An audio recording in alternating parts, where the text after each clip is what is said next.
My fiancée admitted to drugging me because of a fight, then said, "If I can't have you, no one will." Now I'm afraid to sleep or eat around her. It started like any other morning. The soft glow of sunlight seeped through the curtains, casting a warm hue over the room as I woke up next to my fiancée. Those quiet hours before the rush of the day are usually our time. Time to connect, to be close. This morning was no different. We shared an intimate moment, a way to ease into the day with laughter, warmth, and love. Afterward, we lay together, tangled in each other's arms, the kind of closeness that makes the rest of the world feel far away. Her head rested on my chest as she traced lazy circles on my skin. I could feel her smile against me when she said, half jokingly, "If you ever leave me, I swear I'll make sure the next woman has to work hard to keep you." Her tone was playful, but something about the words gave me pause. I laughed it off. "That's a little dramatic, don't you think?" She grinned, brushing it away as if it were nothing. But then, her tone shifted. "I have a confession to make," she said, her voice quieter now. There was a weight in those words that made my chest tighten. "Okay," I said cautiously, forcing a smile as I searched her face for clues. "What's on your mind?" She hesitated for a moment, then spoke. "Remember that fight we had a few months ago? It wasn't physical, but we were both so angry, I could barely think straight. That night, when I went to make you dinner, I put something in your tea. Something that would make you sleep." My stomach dropped. "What?" "You were so frustrated, fighting to stay awake. Your eyes were bloodshot, and I just sat there, watching you struggle to keep them open. When you finally fell asleep, I stayed up for hours, just sitting next to you. Thinking. About us. About everything." She paused, her gaze locked on mine. I didn't know what to do. "I just watched you sleep." She delivered the words calmly, like they weren't the most terrifying thing I'd ever heard. For a moment, I couldn't speak. Couldn't move. My mind reeled, racing to catch up with what she'd just admitted. She drugged me. She watched me sleep. She sat there in the dark, contemplating what to do about us. The fear hit me all at once, cold and sharp. I forced a laugh, hoping it would shake off the tension in the room. But it didn't. Her confession hung between us, heavy and unshakable. I pulled away slightly, just enough to sit up. My heart was pounding in my chest as I tried to make sense of what she'd told me. This was the woman I was supposed to marry. The woman I trusted with everything. And now, I wasn't sure if I even trusted her enough to sleep under the same roof. The rest of the day passed in tense silence. She tried to talk to me, several times, actually, but I couldn't bring myself to respond. Every time she opened her mouth, all I could hear was her saying, "I put something in your tea." I replayed that moment over and over in my head, dissecting it from every angle. What if I hadn't woken up? What if she had decided to act on whatever thoughts had been running through her head that night? And how had I not seen this side of her before? I wanted to talk to someone, anyone, but I couldn't. I could already hear my friends brushing it off. "Relax, man. She was just stressed. It's not a big deal." But it was a big deal. How could it not be? That night, as I lay in bed, every creak of the floorboards made me jump. Every shift of the mattress felt like a warning. My fiancée slept soundly beside me, but I couldn't close my eyes. The woman I thought I knew, the woman I loved, had revealed a side of herself I didn't recognize, and I wasn't sure I ever wanted to. It was in that moment, staring up at the dark ceiling, that I realized something had changed forever. Trust, once broken, doesn't come back easily. And no matter how hard I tried to convince myself that her confession didn't mean what I thought it did, I couldn't shake the fear. Because now, the question wasn't just can I trust her? It was what happens the next time we argue? Update 1. After my fiancée's confession, I tried to convince myself that I was overthinking. Maybe she had been joking, or maybe she'd exaggerated her actions during the heat of the moment. I mean, people say crazy stuff sometimes, right? But the more I thought about it, the less I could shake the pit in my stomach. For a couple of days, I did my best to act normal. I went through the motions, but every interaction felt forced. Every time she smiled at me, touched me, or even spoke, I'd feel this sick mix of unease and guilt. She seemed fine, completely fine. She laughed like nothing had happened, talked about wedding plans, and even suggested we take a weekend trip together. Meanwhile, I was stuck replaying her words in my head like a broken record. Then it got worse. I noticed little things. She started asking more questions than usual. "What time will you be home? Are you going to hang out with your friends this weekend? Do you still love me?" It wasn't just the questions, it was the way she asked them. Her tone wasn't light or curious, it was sharp, like she was fishing for something. Testing me. I'd answer casually, but inside, I was tense. One night, about a week after her confession, we were having dinner. I don't even remember what we were eating because I couldn't focus. She kept watching me, not just looking at me, but watching me. It was the kind of look you'd give someone when you're trying to figure out what they're hiding. I tried to ignore it, but when I went to take a sip of water, she suddenly asked, "Do you trust me?" I froze. My first instinct was to lie. "Of course I do," I said, forcing a smile. But my hands were shaking, and I think she noticed. She didn't say anything after that, just nodded slowly and went back to eating. I couldn't touch another bite. That night, I decided to test her. I know how paranoid that sounds, but I couldn't keep living like this without knowing for sure if I was in danger. I told her I'd be working late the next evening and that I'd grab dinner with a coworker. None of that was true, I just wanted to see how she'd react. When I got home the next night, she was waiting for me. I barely got through the door before she started asking questions. Where were you? What did you eat? Who were you with? I stuck to my story, but something about the way she stared at me made my skin crawl. It wasn't anger or suspicion, it was something else, something colder. She didn't yell or accuse me of lying, which almost made it worse. She just stared. After that, I started keeping a closer eye on her. I noticed how often she checked her phone, sometimes glancing at it and smiling in this weird, secretive way. I'm not proud of what I did next, but I felt like I had no choice. One night, after she fell asleep, I unlocked her phone. She didn't have a password, which I thought was strange because she used to be so private about her messages. What I found made my stomach drop. There were messages to her best friend, and they weren't normal girl talk messages. They were long, detailed rants about me, how she didn't trust me, how she thought I was pulling away from her, and how she was scared I was going to leave her.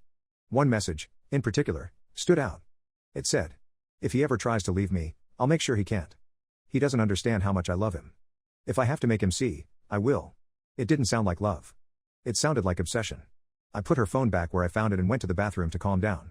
My heart was racing, and I was shaking so hard I thought I might pass out. I splashed water on my face and tried to convince myself that it wasn't as bad as it seemed. Maybe she was just venting. Maybe her friend had encouraged her to blow off steam, and it wasn't meant to be taken seriously. But the more I thought about it, the more it felt like a lie. The final straw came a few days later. I was getting ready for bed when I noticed a faint smell in the kitchen. It wasn't strong, but it was enough to make me pause. It smelled sweet, almost like almonds. I checked the stove and the counters, but I couldn't find anything that could explain it. Then I remembered her confession about the tea. I didn't say anything that night, but the next morning, I poured the rest of the tea she'd made me into a separate container and took it to a friend who works in a lab. I told him it was for an experiment and asked if he could run a test on it. He looked at me like I was crazy but agreed. A few days later, he called me back. His first words were, "Dude, what the hell is this?" He told me the tea contained trace amounts of a sedative, not enough to knock someone out, but enough to make them drowsy. He asked me where I got it, but I just hung up. I couldn't tell him. I couldn't tell anyone. That night, I packed a bag while she was in the shower. I didn't have a plan, just a desperate need to get out of the house. I left her a note saying I needed space and wasn't sure when I'd be back. Then I drove to a cheap motel on the other side of town and checked in under a fake name. I've been here for 3 days now, trying to figure out what to do. She's been calling and texting nonstop, alternating between begging me to come home and demanding to know where I am. I haven't answered any of her messages. Part of me feels guilty for leaving her without an explanation, but another part of me is scared of what she might do if I tell her the truth. What if she tries to hurt me again? What if she tries something worse? I don't know if I'm overreacting or if I've just barely escaped a nightmare. All I know is that the woman I thought I was going to spend my life with isn't who I thought she was. And now, I don't know if I'll ever feel safe again. Update 2.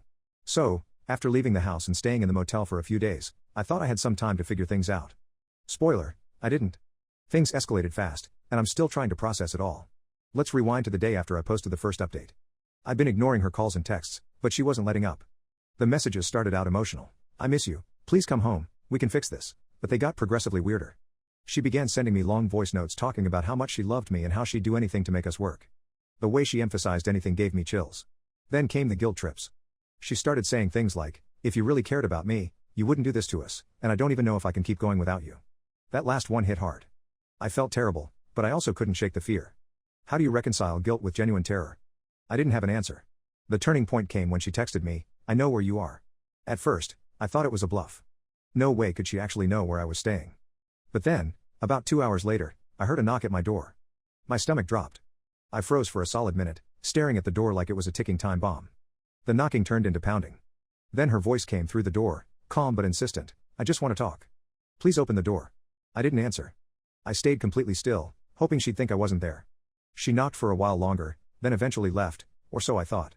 I stayed holed up in the room for the rest of the day, barely eating, barely moving. I kept the curtains shut, paranoid that she might be watching. I didn't see her again that night, but I couldn't sleep. My heart was pounding the whole time. The next morning, I went to the motel manager to explain the situation. I told him my fiancée had been stalking me and asked if he could keep her from coming back. He said he'd seen a woman hanging around the parking lot the night before but didn't think anything of it. He offered to call the police if she showed up again. I wasn't sure if involving the police was the right move. I didn't want to blow things out of proportion. But at this point, I felt like I didn't have much of a choice.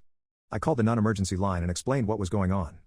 They sent an officer to take my statement, and while I was talking to him, I got another text from her. "You think I don't know you're hiding from me?" I showed the officer the message, and he agreed to file a report. He also suggested I consider getting a restraining order. That felt so extreme, but the more I thought about it, the more it felt like the only way to create some real distance. The day after I spoke with the police, I woke up to find a package outside my motel door.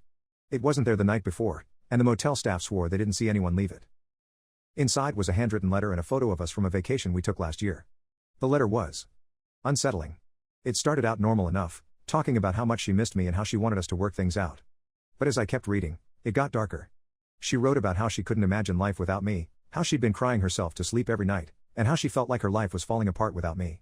Then came the part that made my blood run cold. If I can't have you, no one will. I didn't even finish reading it.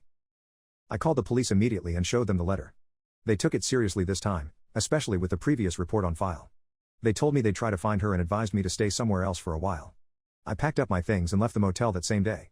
At this point, I needed backup. I called my best friend, let's call him Jake, and told him everything. He didn't laugh or brush it off like I was afraid he might. Instead, he told me to come stay with him for as long as I needed. I drove straight to his place and finally felt a small sense of relief for the first time in weeks. Jake helped me see things more clearly. He pointed out that her behavior wasn't just obsessive, it was dangerous. He also reminded me that I wasn't responsible for her actions or emotions, no matter how much guilt she tried to pile on. That was a tough pill to swallow, but I knew he was right. Just when I thought I was starting to regain some control over my life, she found me again. I don't know how, maybe she tracked my phone, or maybe she guessed, but one night, she showed up at Jake's apartment. We were watching TV when the doorbell rang. Jake answered it, and there she was, standing on the porch with tears streaming down her face. She asked to talk to me, but Jake told her to leave. She refused and started yelling, saying she just wanted to fix things. Jake threatened to call the police, and that finally made her back off. She left, but not before screaming at me from the sidewalk, "You can't just leave me like this. We're supposed to be together." Jake called the police after she left, and they added the incident to the report.